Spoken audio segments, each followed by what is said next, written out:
नमस्कार, स्वागत है आप सभी का आपके अपने YouTube channel Bhupendra coaching classes में।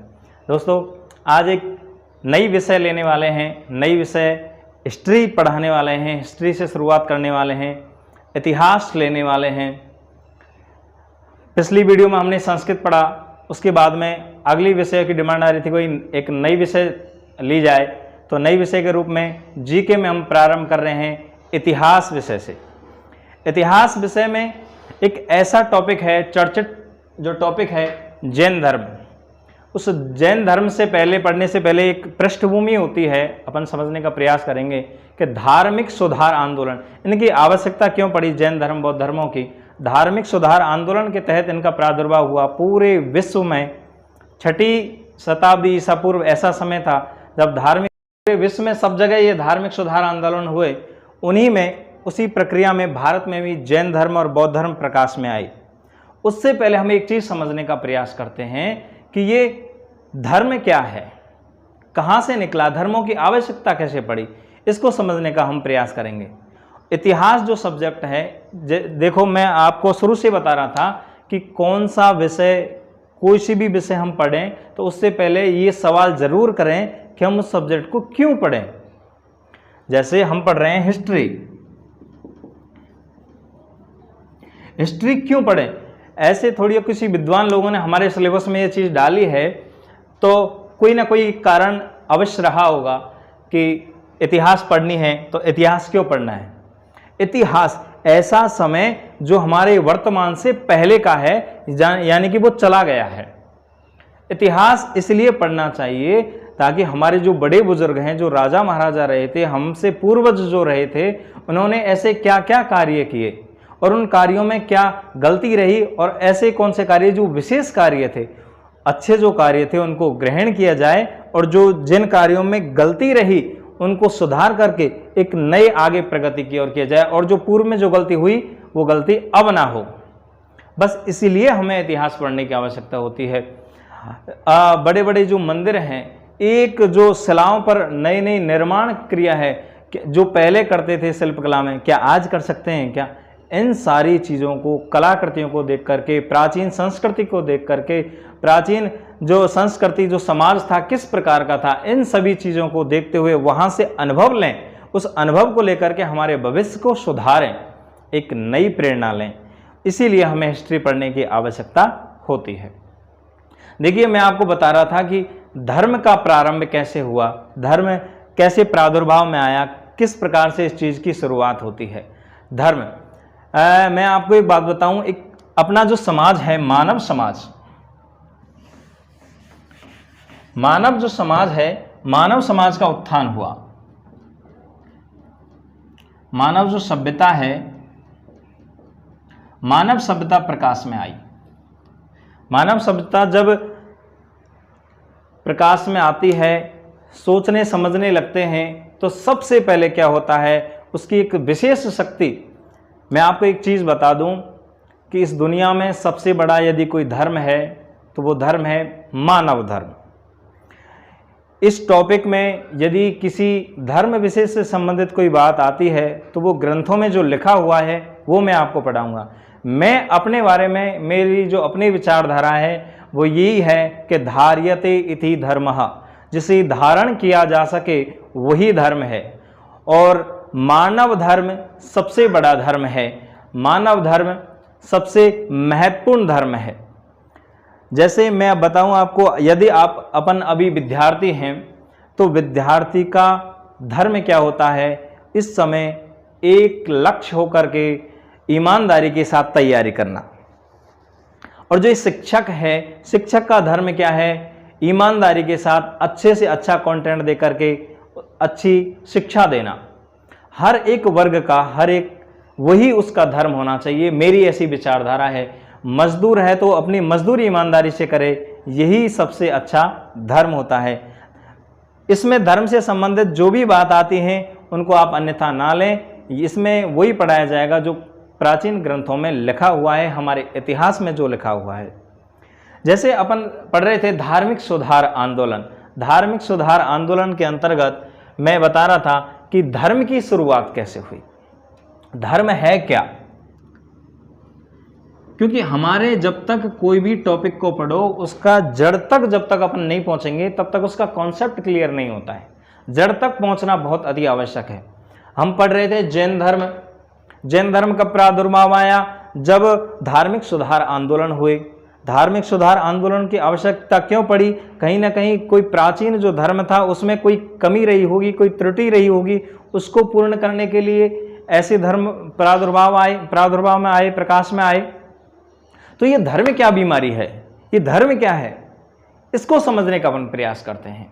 देखिए, मानव जो सभ्यता थी पूरे विश्व में, पूरी ब्रह्मांड में एक ऐसी सभ्यता है जिसको हमसे जो बड़ी जो शक्ति है, कोई ईश्वर नाम से या कुछ भी विद्वान है जो हमसे बड़ी शक्ति, उसने एक ऐसी अपन को योग्यता दी है मानव सभ्यता को कि वे सोच सकता है, वो विचार सकता है। उसी का फायदा लेते हुए मानव सभ्यता ने सोचना विचारना प्रारंभ किया। सबसे पहला काम क्या किया इसने? सोचना विचारना प्रारंभ किया। सोचना विचारना। अब इस सोच विचार के अंतर्गत वो प्रश्न करने लगा। प्रश्न किससे करने लगा? स्वयं से प्रश्न करने लगा, आपस में जो दूसरे जो मानव थे उनसे प्रश्न करने लगा। क्या प्रश्न करने लगा? और ये प्रश्न सामान्यतः आपके मन में भी कहीं ना कहीं उठे होंगे। ये प्रश्न है कि मैं क्या हूं, मैं क्या हूं। ये प्रश्न उठा मन के अंतर्गत। मैं कौन हूं, मैं कहां से आया हूं, मैं कौन हूं, कहां से आया हूं, कहां से आया हूं, मेरा भविष्य क्या है, मेरा भविष्य क्या है, मैं मृत्यु के बाद कहां जाऊंगा, मैं मृत्यु के बाद कहां जाऊंगा। ऐसे सारे प्रश्न अपने मन में उठते हैं और इन्हीं प्रश्नों के जवाब के लिए ये, जैसे मेरी विचारधारा है कि मानव कल्याण या मानव जो धर्म है वो सबसे महत्वपूर्ण है, इसी प्रकार सभी विद्वानों की अलग अलग अपनी विचारधाराएं थी। उस विचारधारा को चलते धर्म नाम की चीज सामने आई, मजहब नाम की चीज सामने आई, पंथ नाम की चीज सामने आई। इन प्रश्नों का जवाब देने के लिए ही क्या सामने आया? धर्म, मजहब, या अपन इसको बोल सकते हैं पंथ। अलग अलग पंथ विकसित हुए, अलग अलग मजहब विकसित हुए, अलग अलग धर्म नाम से विकसित हुए। ये क्या था? हमारी विचारधारा ही तो थी, हमारी सोच ही तो थी, और हमारे प्रश्नों का एक प्रभाव ही तो था। मानव का जीवन जो है, मानव के जीवन का जो व्यवहार है उस पर शासन करता है धर्म। इसको गौर से समझने के प्रयास कीजिए। मानव का जो मानव जीवन का जो व्यवहार है इसको शासित कौन करता है? धर्म करता है। एक चीज आप समझिए, ये धर्म क्या है? मानव जीवन के व्यवहार को शासित करता है। मानव जीवन के व्यवहार को क्या करता है? शासित करता है। कौन करता है? धर्म करता है। किस प्रकार से हमें पता चलेगा? कैसे हमें पता चलेगा कि मानव जीवन के व्यवहार को धर्म शासित करता है? वो पता चलेगा किसी भी मनुष्य के, किसी भी जीव जो मानव है उस मानव के आचरण से। किससे पता चलेगा? उसके आचरण से, उसके आचार विचार से। कैसे? आप समझोगे कैसे? देखिए, कोई भी व्यक्ति कैसा आचरण कर रहा है, कैसी संस्कृति में रह रहा है, किस प्रकार का व्यवहार कर रहा है। जैसे कोई भी मानव तिलक लगा करके, हाथ में माला लेकर के मंदिर में प्रवेश कर रहा है, पूजा कर रहा है, तो हम उसके आचरण के, उसके जो व्यवहार है, उसकी प्रतिक्रिया से हम देख करके पहचान सकते हैं कि यह हिंदू है। किसी भी हर धर्म की अलग अलग प्रतिक्रिया होती है, अलग अलग उसके व्यवहार होते हैं, अलग अलग उसके आचरण होते हैं। उन्हीं आचरणों के माध्यम से हम पहचान सकते हैं कि वो किस धर्म का है। यहां तो हुई ये धर्म वाली बात। उसके बाद में अब हमारे दिमाग में प्रश्न आता है कि ये जो आचरण है, ये जो आचार है, ये देता कौन है? कौन देता है? ये सारी चीज देता है दर्शन। कौन देता है? दर्शन। दर्शन के अंतर्गत तत्व, सिद्धांत और नियम होते हैं। ये जो नियम है, ये तत्व हैं, ये जो सिद्धांत हैं, कितने हुए? जैसे कि मैं आपको बताऊं कि वैदिक दर्शन, कौन सा दर्शन? वैदिक दर्शन। उसके बाद में हम देख सकते हैं जैन दर्शन, बौद्ध दर्शन, इस्लाम दर्शन, ईसाई दर्शन, पारसी दर्शन। अनेक दर्शन हुए, अनेक दर्शन हुए। इन दर्शनों में इन सब का, जितने भी दर्शन थे, इन सब का एक ही ध्येय था, एक ही लक्ष्य था। वो ये था कि जो परमात्मा है, जो गॉड है, जो भगवान है, जिस ईश्वर है, आप जिसको किसी भी नाम से आप पुकारें, परमात्मा के नाम से पुकारें, आप, मैं एक इंग्लिश में एक वर्ड ले देता हूं, गॉड के नाम से पुकारें, ऐसी शक्ति जो हमसे कहीं ना कहीं एक ऐसी विराजमान है, आप ऐसा समझ लीजिए, आप उसको अलग अलग नाम न लेकर के, ऐसी कोई विशेष शक्ति जो हमसे बड़ी है, हमसे ताकतवर है, जो क्षण में हमें पुष्ट कर सकती है तो क्षण में हमें नष्ट भी कर सकती है, ये विशेष ध्यान रहे। ऐसी कोई विशेष शक्ति। इन सारे जो मत थे, इनकी विचारधाराएं अलग अलग थी, इनके रास्ते अलग अलग हैं, लेकिन सबका उद्देश्य क्या है? उस परमात्मा परम शक्ति का आशीर्वाद प्राप्त करना और उसको मोक्ष प्राप्त करना। देखिए, ये तो थी मानव सभ्यता के बारे में, किस प्रकार से धर्म होता है, और उसी के बीच में हम आज जो पढ़ने वाले हैं वो जैन धर्म पढ़ने वाले हैं। इससे पहले साधारण सा परिचय मैं आपको दे देता हूं वैदिक धर्म के बारे में। देखते रहिए वैदिक धर्म कैसे है। वैदिक जो धर्म है, वैदिक धर्म के अंतर्गत कर्मकांड बहुत ज्यादा पल्लवित हुआ। कर्मकांड बहुत ज्यादा था, जिसमें वैदिक जो सभ्यता थी वो 1500 ईसा पूर्व से लेकर के 600 ईसा पूर्व तक थी। 1500 से 1000 तक ऋग्वैदिक काल था और 1000 से 600 ईसा पूर्व तक उत्तर वैदिक काल था। लेकिन जो उत्तर वैदिक काल आते आते कुछ प्रॉब्लम्स आने लग गई थी। जैसे कि आपने देखा होगा कि 4 वर्ण थे। कौन कौन से वर्ण हैं? 4 वर्ण हैं, जिनमें ब्राह्मण, क्षत्रिय, वैश्य और शूद्र, ये 4 वर्णों में विभाजित हो गया। लेकिन होता क्या है, जब ऋग्वैदिक काल आते आते ये जो ऊपर के जो 2 वर्ण थे, ये अपने आप को सर्वे सर्वा मानने लग गए, अपने आप को सर्वोच्च मानने लग गए। ब्राह्मण और क्षत्रिय अपने आप को सर्वोच्च, और वैश्य और जो शूद्र थे इनको निम्न बता दिया गया कि बिल्कुल निम्न है वैश्य और शूद्र।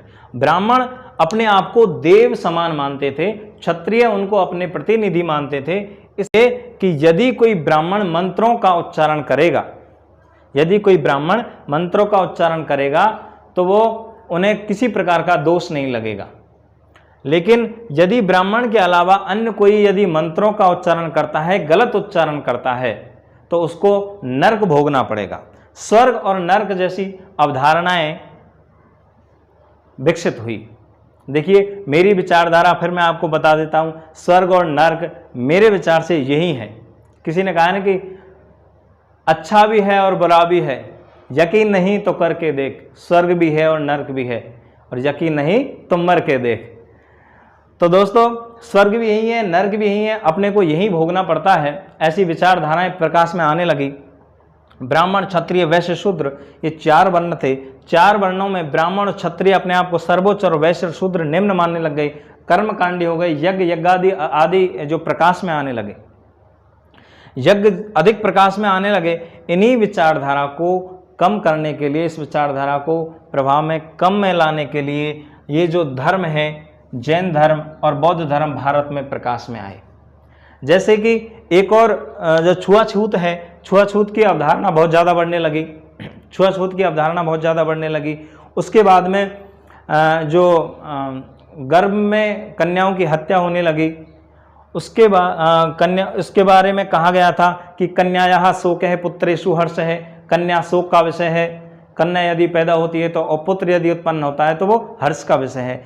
ऐसी जो मन के अंदर गलत भावनाएं प्रकट होने लगी इस उत्तर वैदिक काल के, इसी चीज़ को ख़त्म करने के लिए, इसी चीज़ के काट के लिए, इसी चीज़ के निवारण के लिए दो क्षत्रिय वर्ण के ही दो विद्वान, महावीर स्वामी और गौतम बुद्ध, वर्धमान और गौतम बुद्ध, ये दोनों जो हैं क्षत्रिय वंश से ही निकल करके ये प्रकाश में आए और उन्होंने इस चीज़ का निवारण करने का प्रयास किया। और इसी श्रृंखला में हम आज पढ़ना प्रारंभ करते हैं। कौन सा? जैन धर्म। देखिए, अपन ने शुरू से समझने का प्रयास किया कि किस प्रकार से धर्म का प्रादुर्भाव हुआ और ये जो धार्मिक सुधार आंदोलन हुआ किस कारण से हुआ, क्या क्या इसके पीछे कारण रहे। वो यही कारण थे, इसकी वजह से जो पाखंड चल रहे थे उन पाखंडों को खत्म करने के लिए। इसी प्रकार जैन धर्म के बारे में अपन पढ़ना प्रारंभ करते हैं। जैन धर्म क्या है? देखिए,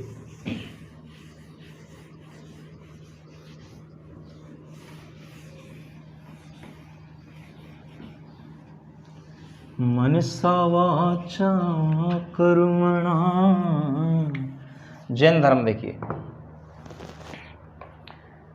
जैन धर्म के बारे में कहा जाता है कि जैन धर्म जो है, जैन जो शब्द है इसका अर्थ जो निकला है, जो जैन शब्द है वो जिन शब्द से निकला है।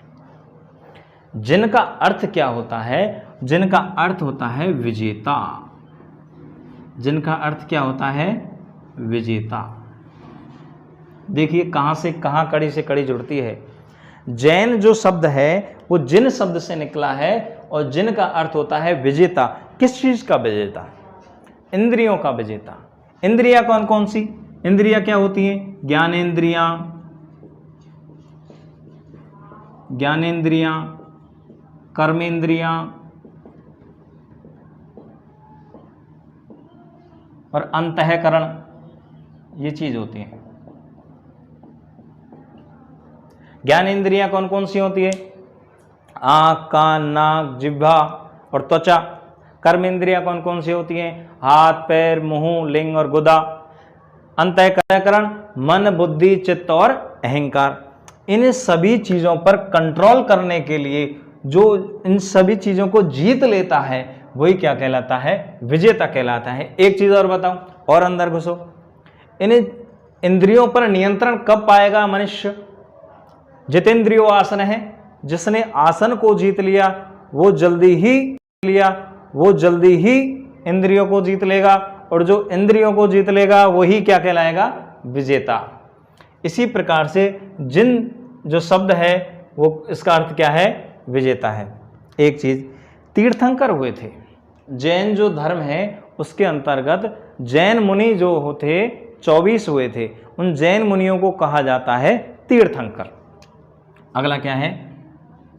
जो जैन मुनि हुए थे इन्हें क्या कहा जाता है? तीर्थंकर कहा जाता है। क्या कहा जाता है? जैन मुनि जो होते हैं उनको क्या कहा जाता है? तीर्थंकर कहा जाता है। और ये जो तीर्थंकर थे कितने हुए थे? इनकी संख्या कितनी है? 24 हुए थे। इनकी संख्या कितनी है तीर्थंकरों की? 24। किसमें? जैन धर्म के अंतर्गत। ये प्रश्न बनते हैं कि जैन धर्म में जैन मुनियों को क्या कहा जाता है? तीर्थंकर कहा जाता है। जैन धर्म के अंदर तीर्थंकरों की संख्या कितनी है? 24 है। इस प्रकार अपन ध्यान रखें। इन्हें 24 जो तीर्थंकर थे उनमें, अब पहले इस चीज को समझिए कि तीर्थंकर होता क्या है। इन्होंने जैन जो धर्म के अंतर्गत तीर्थंकर नाम क्यों दिया इनका? तीर्थंकर का मतलब होता है इस जो संसार सागर है, ये जो भव सागर है, इससे हमारी नैया पार कराने वाले जो संत हैं उनको कहा जाता है तीर्थंकर। भव सागर को पार करने वाला, अपन इसको बोल सकते हैं भव सागर से पार कराने वाला क्या कहलाता है? तीर्थंकर। और इन तीर्थंकरों की संख्या कितनी है? 24। यदि हम यहां से प्रश्न बनावें, जैन धर्म का संस्थापक कौन है? जैन धर्म का संस्थापक कौन है? तो जैन धर्म के संस्थापक हैं ऋषभदेव जी। कौन है? ऋषभदेव जी।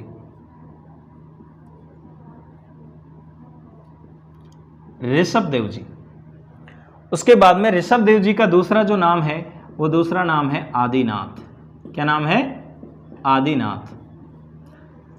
जैन धर्म के संस्थापक कौन हुए? ऋषभदेव।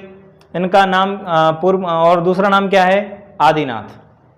उसके बाद में मैं आपको एक बात बताऊं, यहां एक पंथ के रूप में, जैन धर्म के रूप में स्थापित नहीं था। महावीर स्वामी से पहले एक पंथ के रूप में अपन मान सकते हैं, लेकिन जैन धर्म के रूप में यदि स्थापना या जैन धर्म के रूप में यदि शुरुआत की थी, वो की थी महावीर स्वामी ने। 24वें जो तीर्थंकर थे उनका नाम है कौन सा? महावीर स्वामी। क्या नाम है? महावीर स्वामी। एक और प्रश्न यहां से बनता है, वो प्रश्न बनता है कि जो ऋषभदेव जी थे, ऋषभदेव जी थे, इनका एक ग्रंथ है ऋग्वेद। वेद है ऋग्वेद, उसके अंतर्गत उल्लेख है। ये 24 तीर्थंकरों में से 2 तीर्थंकरों का नाम उल्लेख है। एक तो ऋषभदेव जी जिन्हें आदिनाथ कहा जाता है, और एक थे अरिष्टनेमि। कौन से थे? अरिष्टनेमि। ये थे पहले तीर्थंकर और ये थे 22वें तीर्थंकर। उसके बाद में यदि हम बात करें यजुर्वेद की,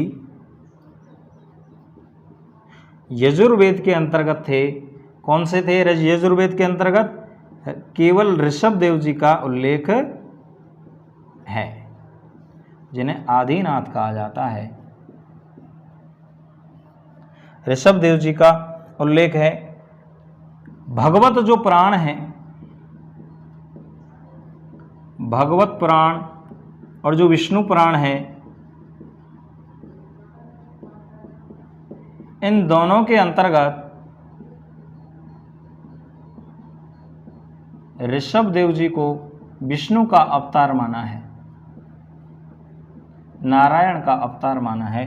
इस प्रकार से हम ऋषभदेव जी के बारे में और डिटेल से पढ़ेंगे। जैन धर्म की शुरुआत कैसे हुई, जैन धर्म की और आवश्यकता क्यों पड़ी, उसके बारे में लिख करके संपूर्ण डिटेल अपन पढ़ने का प्रयास करेंगे। और इस प्रकार से जैन धर्म को, धर्म की शुरुआत कैसे हुई, धार्मिक सुधार आंदोलन प्रारंभ कैसे हुए, कौन कौन से समकालीन जो अपने भारत के अलावा चीन में, ईरान में, यूनान में जो इनके समकालीन जो धार्मिक सुधारक थे वो कौन कौन से थे, इनसे प्रश्न आते हैं, उनका अपन अध्ययन करेंगे। इनके जो प्रतीक हैं, जो ऋषभदेव जी है, महावीर जी है, पार्श्वनाथ जी हैं, और जो अपने अरिष्टनेमि हैं, इनके प्रतीक चिन्ह क्या क्या हैं, जैन धर्म के बारे में और अपन आगे पढ़ेंगे।